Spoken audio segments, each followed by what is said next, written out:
23万キロ近い私のプロですけれども、リアサスペンションから異音がするようになってきました。ここのトーションビームを取り付けているブッシュの部分ですね。人間に例えると膝の関節部分って感じですかね。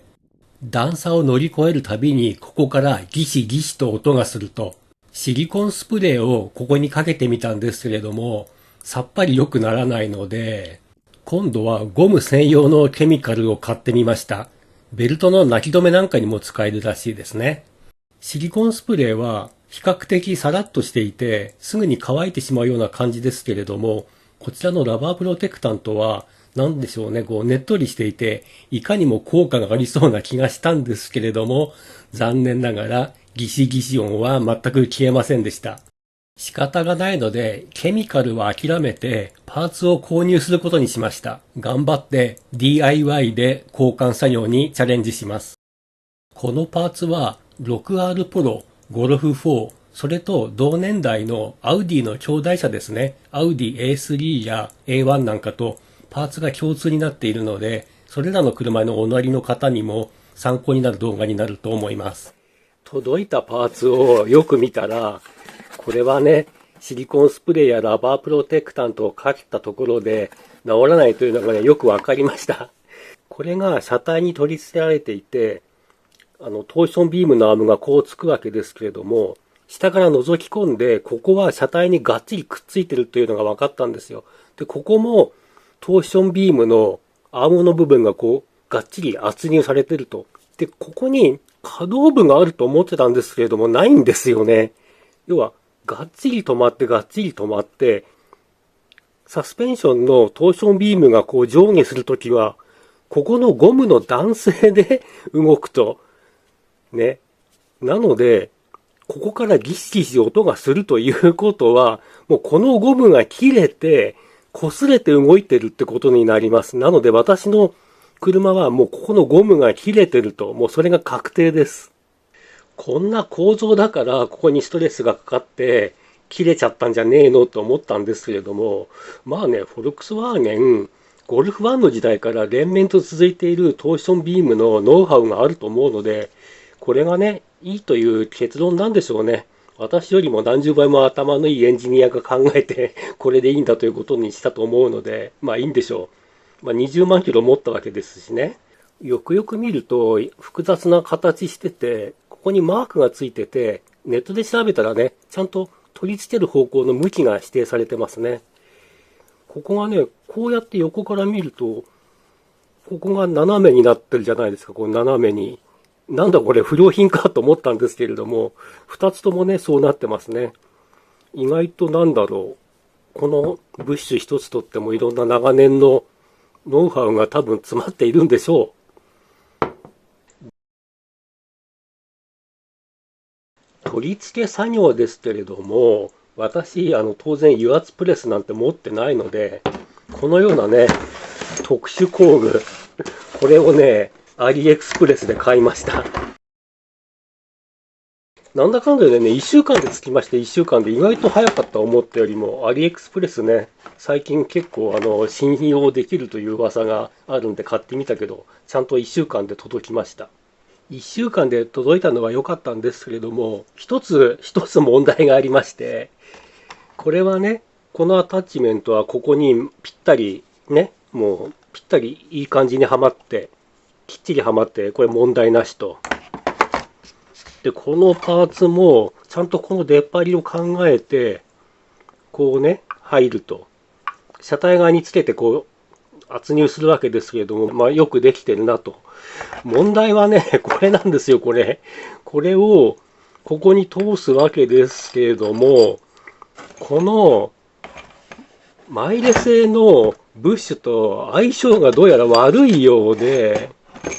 これがね、入らない。入らない。ここ黒く塗装してあって、この塗料の厚みの分が入らないのかなと思って紙やすりかけたんですけれどもね、結局入らない。ここは入りそうで入らない。微妙に太い。このマイレ製のブッシュとどうやら相性が悪いようで仕方がないので、ホームセンターに行ってね、このようなものを買ってきました。スニリボルトっていうんですね。M12 です。これが、ちゃんとこう、ぴったり入ると。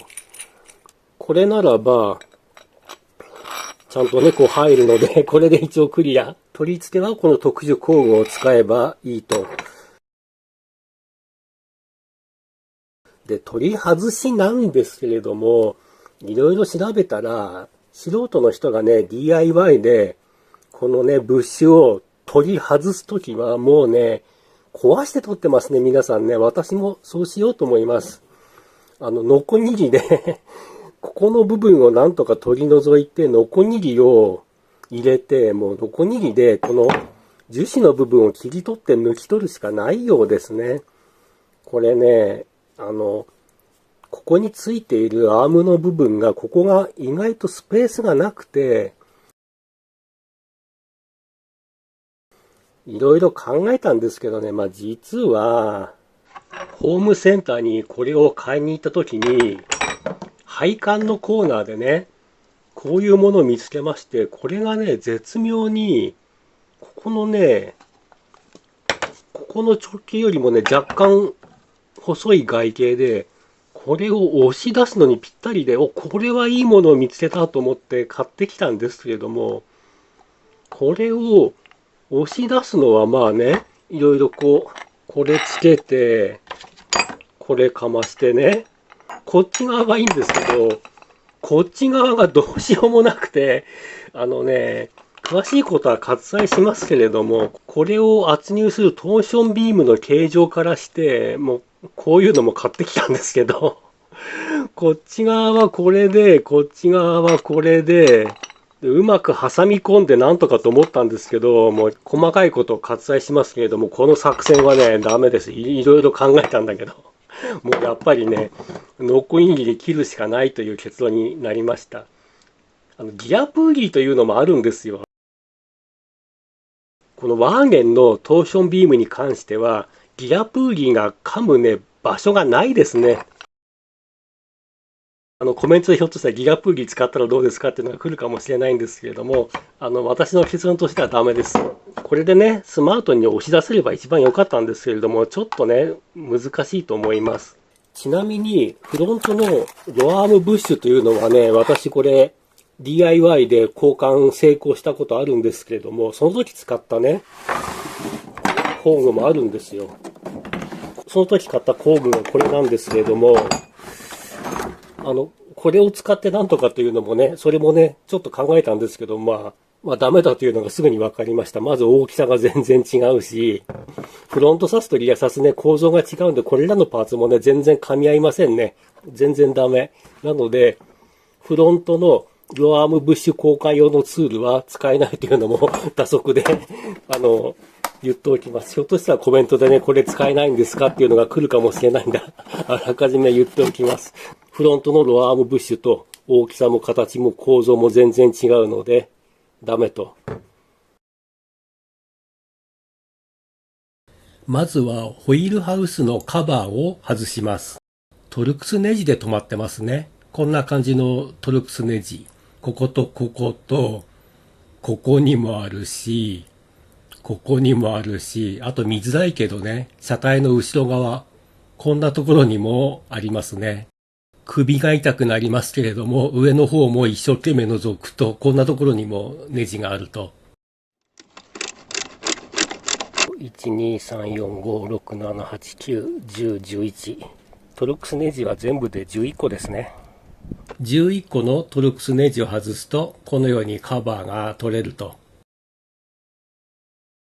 これからトーションビームを取り外すわけですけれども、一つ困ったことがあって、ブレーキホースが取り付けられてるんですよね、ここにね。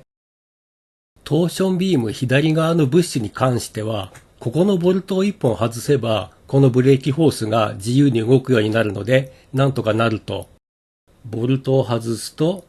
このように、ホースがね、自由に動くようになるので、うまくいくと。車体、左側のブッシュに関してはこれでいいんですけれども、右側の方は構造がちょっと違っていて、もうここのね、ブレーキホースを一旦外すことにしました。本当はやりたくないんですけれどもね、エアが入ってしまうので。ブレーキフルードがポタポタ流れ落ちるのをなんとかできないかと思ってね、ネットで調べていたら、このようにね、ブレーキペダルにつっかえ棒を押して、常にブレーキペダルを踏み込んだ状態にしておくと、ポタポタブレーキフルードが落ちることがなくなるそうです。なんかね、感覚的にはむしろ出ちゃうような気がするんですけれども、これがね、いいそうです。ここの金具を外して、11ミリのフレアナットレンチを使って、ここのナットを緩めますけれども、ブレーキフルードがポタポタとね、多少は出ますね。下に受け皿を置いていたんですけれども、流れ落ちたブレーキフルードの量はですね、これくらいな感じですね。まあ、思ったよりは出なかったってことかな。ある程度のブレーキフルードが流れ落ちてエアが入ってしまうのはしょうがないんですけれども、とりあえず落ち着いた状態にはなりました。これ以上はね、出てこないみたいです。ホコリが入らないようにテープで養生しておきましたけれども、ここにぴったり入るキャップがあればね、もっと良かったですね。このようにジャッキでトーションビームを支えて、18ミリのソケットでボルトを外します。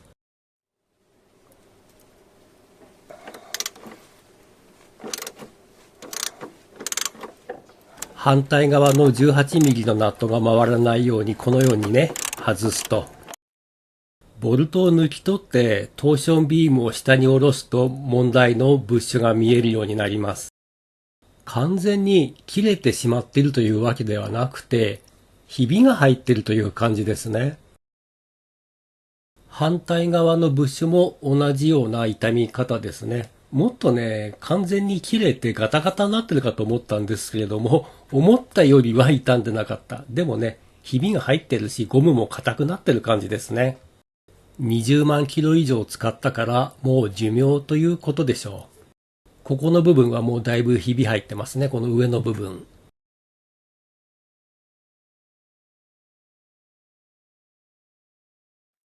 ゴムの隙間になんとか糸の子を差し込んで切ろうとしたんですけれども、ゴムがね、抵抗になってこれがもう全然力が入らない、もう全然切れない。これじゃ拉致が開かないということで、中心部のゴムパーツを取り除くことにしました。このようにスペシャルツールを差し込んで、ホームセンターで買ってきたこのパイプがブッシュを取り出すのには使えなかったんですけれども、中央のね、ゴムの部分をくり抜くのにはね、大活躍です。このように取り付けて、ナットを回して締め込んで、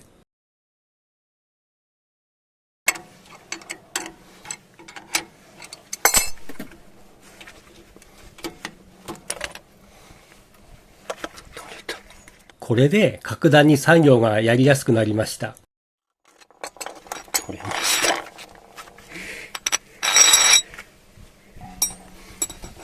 スペースができたので、この小さい糸のこではなく、こちらのね、大きいノコギリが使えるようになりました。このように、ノコギリの刃は逆向きにつけて使っていきます。切り込みは2箇所につけるんですけれども、その際になるべくね、ゴムが少ない部分をね、切った方がいいですね。ノコギリの刃ってゴムに対しては非常に切りにくいので、なるべくゴムがないところを切った方がいい。これちょっと失敗してね、意外とゴムがあるところにノコギリの刃当てちゃって、もっとね、違うところを切ればよかった。このブッシュのゴムの部分はノコギリで切るの大変なんですけれども、外周の樹脂パーツの部分は意外と簡単に切れます。ノコギリの刃がゴムの部分を通過して樹脂に届くと感触でわかります。切りくずもね、樹脂の粉が出てくるのでね、それでわかります。ノコギリで2本の切り込みをつけたら、その部分をこのようにね、ニッパーで持ち上げて剥がしていきます。隙間ができたらばそこにノミや貫通ドライバーを差し込んでハンマーで叩くと。そうすると引っ張り出せるようになります。ポロの場合は引っ張り出しますけれども、ゴルフ4の場合はこれが逆向きについているので、奥に押し出すような形になりますね。ポロは引っ張ると。あ、取れた。取れました。よかった、取れた。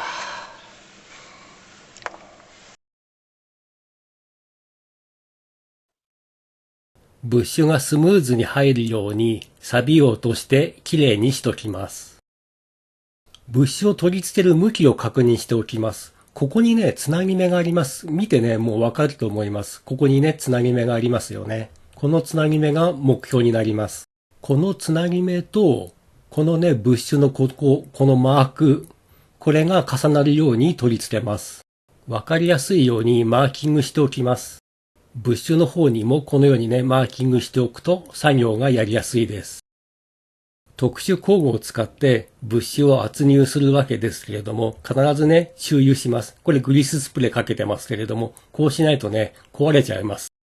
アリエクで買った特殊工具に活躍してもらいます。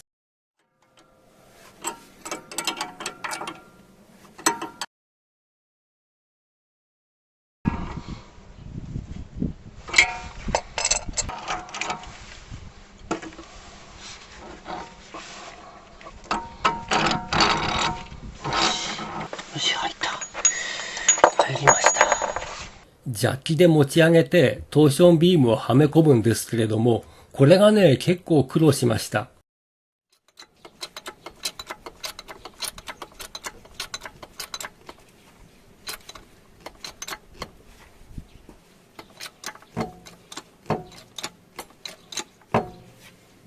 なかなか入っていかないので、今これ何をやってるかというと、ここをね、このスペシャルツールのパーツを使って、ここを広げてます。ここをね、こうやって広げないとなかなか入っていかないと。なんとかトーションビームをはめ込んで、ボルトをね、ここまで入れるところまで来たんですけれども、ここから先がね、入っていかないと。手前の穴と奥の穴の位置が合わないんですよね。途方に暮れて何時間も考え込んでしまったんですけれども、最終的にね、思いついた解決方法が、ここに針金をかけて、バールのようなものでこじると、このトーションビーム、この状態だとどうしてもね、ねじれてるんですよね。こうこじって、無理やり穴の位置をね、合わせると。この方法でね、うまくいきました。これを思いつくまでがほんと大変だった。こうやってこじりながらなんとかボルトを押し込んで、ある程度入ったらこのようにね、ボルトをねじ込んでいけば奥まで入っていきます。ボルトが通ったらば、ナットをつけて締め込むわけですけれども、ここでは仮止めです。ここでね、締め込んでしまうと、サスペンションがフルバンプした状態なので、ゴムにね、ストレスが常にかかる状態になってしまいます。なのでどうするかというと、馬の位置をこっちにずらします。そしてジャッキを下ろして、こうやってサスペンションを縮めます。通常の状態にするということですね。この状態でボルトとナットを締めると。一時締めってやつですね。長い道のりだったけれども、ようやく終わりが見えてきました。ボルトとナットは、ブッシュに付属してきた新しいものに交換済みです。ブッシュの取り付けを確認します。ここの切り欠きとマークがね、ちゃんと合ってることを確認します。ここのね、出っ張りと、ここの切り欠きが合ってれば、向きも正しいということです。分解した部分を元に戻して、最後にブレーキのエア抜きをやって終わりだということなんですけれども、最後の最後にちょっと失敗してしまいまして、ブレーキホースを一旦分解したということで、結構ね、泡が出るんですよね。私初めての経験なので、泡をね、しっかり出そうと思って、ペダルをね、一生懸命踏んだら踏みすぎてしまいまして、うっかりここのリザーバータンクを空にして、ブレーキがね、スッカスカになってしまいました。一時期はもう終わったと思ったんですけれども、なんとかね、リカバリーできました。日を改めて、100円ショップに行ってね、こんな容器を買ってきて、ブレーキ液の補充とエア抜きをやり直しているところです。100円ショップで見つけたこの容器ね、いいと思ったんですけれども、ブレーキ液がね、出るスピードがちょっと遅いですね。もっとね、出口が太いものがあった方が良かったですね。自己採点60点です。このね、ブレーキフルードも、事前に買っといたものを失敗した関係で使い果たしてしまいまして、また新たにね、Amazon で注文しました。翌日届くんで Amazon ありがたいですね。テスト走行したところ、結果は良好です。ギシギシという異音が消えたし、段差の乗り越えもね、スムーズになりましたね。この動画の概要欄に使用したツールの詳細なども書いておきますので、興味がある人は見てください。どうもご視聴ありがとうございました。